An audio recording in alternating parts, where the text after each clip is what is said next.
नमस्कार दोस्तों, स्वागत है आप लोग का एक बार फिर से द आई आर शो में।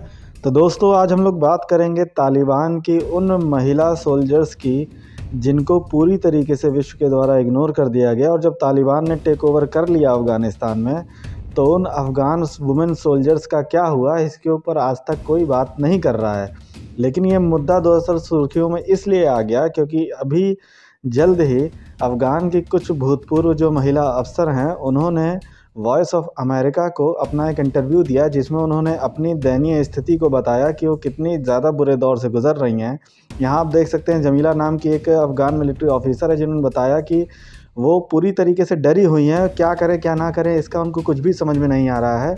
और दोस्तों, मैं आपको बता दूं कि अफ़गानिस्तान में जो महिला की जो रिक्रूटमेंट हुई थी मिलिट्री में, उसमें 6000 से ज़्यादा महिलाओं की जो है रिक्रूटमेंट हुई थी, जिसमें उन्होंने आर्मी में दिया, साथ ही साथ उन्होंने जो एयरफोर्स थी उसमें भी दिया, और दुनिया भर की जो भी इनकी चाहे पुलिस की रिक्रूटमेंट रही हो उसमें भी उनको शामिल किया गया था। तो ओवरऑल जो इनके जो नंबर्स थे वो 6000 से 6500 के आसपास में थे, जिसमें इन्होंने पुलिस से लेके एयरफोर्स तक में अपनी तैनाती करवाई थी। तो दोस्तों, ये उस समय चल रहा था जिस समय अशरफ गनी की गवर्नमेंट चल रही थी। तो एक तरीके से आप कह सकते हैं प्रोग्रेसिव अफ़गानिस्तान को दिखाने के लिए, और प्रोग्रेसिव हो भी रहा था, तो उस चीज़ की सिचुएशन को ही दिखाने के लिए महिलाओं को भी जो है शामिल किया गया था डिफेंस की लाइन में। लेकिन दोस्तों, जब से तालिबान का टेक ओवर हुआ है 15 अगस्त को, उसके बाद से इनकी कंडीशन जो है वो लगातार ख़राब होती जा रही है। जो महिला अफ़सर जिसने इंटरव्यू दिया वॉइस ऑफ अमेरिका को, दोस्तों वॉइस ऑफ अमेरिका कुछ और नहीं, जैसे भारत का अपना एक सरकारी चैनल है दूरदर्शन, उसी हिसाब से दोस्तों वहाँ का अमेरिका का अपना एक सरकारी मीडिया है जिसको कहते हैं वॉइस ऑफ अमेरिका। तो उसको दिए गए इंटरव्यू में इन्होंने साफ-साफ बताया कि जो वहाँ की सिचुएशन है बहुत ही ख़राब है।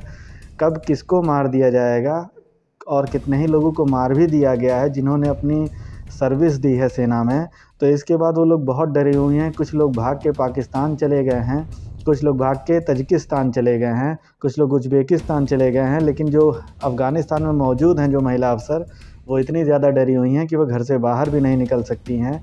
एक समय अच्छे से अपनी सर्विस दे के अपने आप को इंडिपेंडेंट रख के अपने परिवार का भरण पोषण करने वाली वो महिलाएं, जो कि आज़ादी से अपने राष्ट्र की सेवा कर रही थी, और उस राष्ट्र की सेवा करने से ही जो उनके पास जो अर्निंग्स हो रही थी, जो उनको सैलरी मिल रही थी, उससे वो अपने परिवार को चला रही थी। तो एक तरीके की आप कह सकते हैं कि वुमेन एम्पावरमेंट की तरफ अफ़गानिस्तान उस समय बढ़ रहा था। लेकिन दोस्तों, इसी एम्पावरमेंट को जो है अब पूरी तरीके से तहस-नहस कर दिया गया है।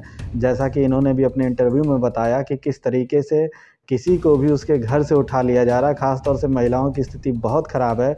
जो महिलाएं पहले अफ़सर के रूप में, पहले एक सोल्जर के रूप में एक वर्दी पहना करती थीं, उन्हीं महिलाओं को अब बुर्के में जो है ज़बरदस्ती निकलने के लिए मजबूर किया जा रहा है।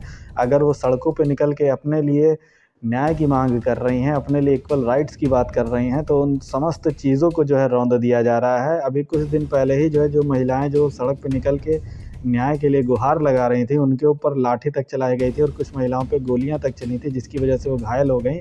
तो किस तरीके से महिलाओं की आवाज़ को वहाँ दबाया जा रहा है, इस पे कोई राष्ट्र नहीं बात कर रहा है।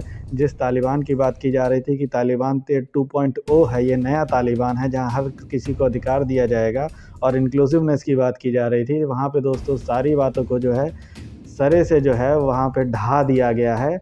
और जो इस इंटरव्यू में इन महिला अफ़सरों ने साफ बताया कि किस तरीके से जो पहले का तालिबान और जो अब का तालिबान है, उसमें कोई अंतर नहीं है।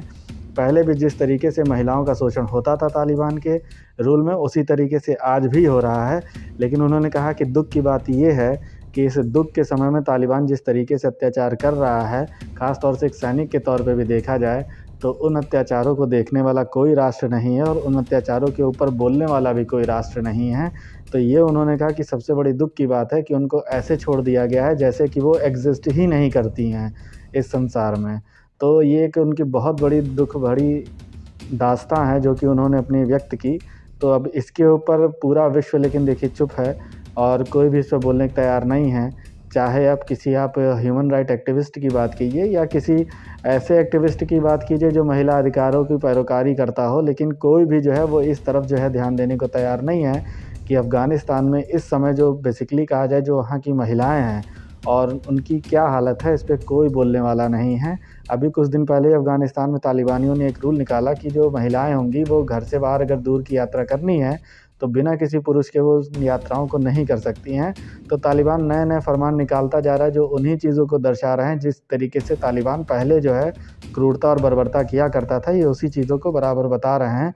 अब रही इस क्वेश्चन की बात कि वो महिला अफ़गान सोल्जर्स अब वो कहाँ हैं, तो इसका जवाब मैं आपको दे चुका हूँ कि या तो पाकिस्तान भाग चुकी हैं, या तो तजिकिस्तान भाग चुकी हैं, या वो उज़्बेकिस्तान भाग चुकी हैं, और जो बची हुई हैं वो किसी तरह भगवान से अपने लिए सुरक्षा की उम्मीद लगा रही हैं, क्योंकि विश्व जो है वो अपनी आंखें मूंद के बैठ गया है और विश्व की हिपोक्रेसी इससे ज़ाहिर होती है।